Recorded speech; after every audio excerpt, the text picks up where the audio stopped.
Marks and Spencer's has become the latest British institution to succumb to the pressures of the gender identity lobby by giving pronoun badges to their staff members so that members of the public know how to address them properly. We're all, of course, familiar with the pronouns he, him, she, her, but a whole new host of pronouns have emerged in recent years, created by people who don't wish to be referred to as either male or female, who identify as gender neutral. These include Z, G, Zim, C, and so on and so forth.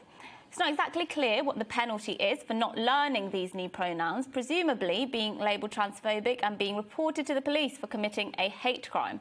But Marks and Spencer's is no pioneer in this respect. Companies the country over are encouraging staff to adopt gender-neutral language and to refer to people by the pronouns of their choice. Even our very own Ministry of Defence, the supposed headquarters of British military might, which spent, by the way, nearly £40 billion of taxpayers' money over the last year, has jumped onto the bandwagon.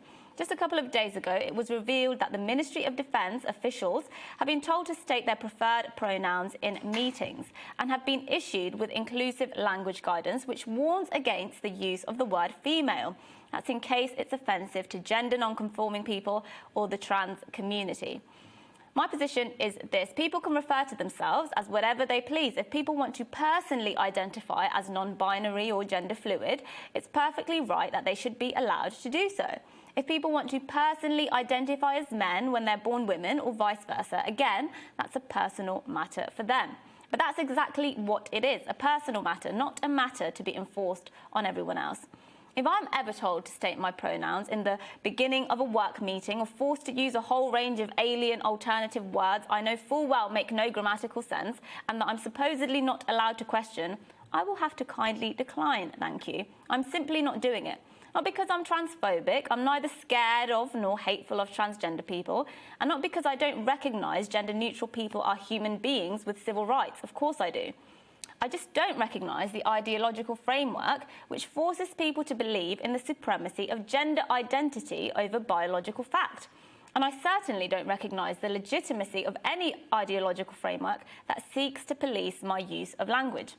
The prolific Professor Jordan Peterson, clinical psychologist, professor of psychology and philosopher, put it succinctly when a hate campaign was launched against him for refusing to be forced into using gender-neutral language at his university. He said this: "I've studied authoritarianism for a very long time, for 40 years, and it starts by people attempting to control the ideological and linguistic territory. There's no way I'm going to use words made up by people who are doing that. Not a chance." That's what he said. And I'd be inclined to agree. If others want to state their pronouns, I respect their right to do so. And they too should respect my right to uphold my own framework of beliefs.